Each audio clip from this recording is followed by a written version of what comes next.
የወባ ህመም ትኩሳት ብቻ ሳይሆን ኩላሊታችንንም እንደሚጎዳ ያውቃሉ? እንግዲያውስ ልንገራችሁ።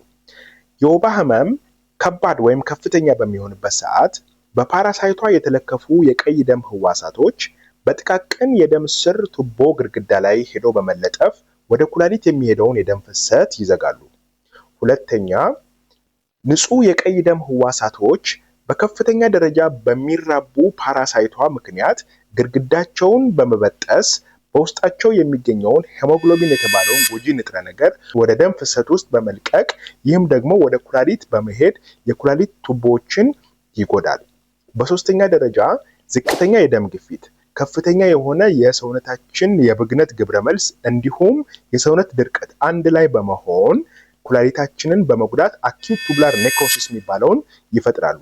ይህም ደግሞ ኤኬአይ ያመጣል ማለት ነው። ስለዚህ አንድ ሰው ወባ ከታመመ በኋላ የሽንት መጠኑ ካነሰ ወይም ደግሞ የሰውነት ማበጥ ከታየበት በአፋጣኝ ወደ ጤና ተቋም በመሄድ ሕክምና ማግኘት ይኖርበታል። ራስዎትን ከወባ ይጠብቁ። በኬሚካል የታከመ አጎበር ውስጥ ይተኙ። ከፍተኛ ወይም ከባድ ወባን ችላ አይበሉ።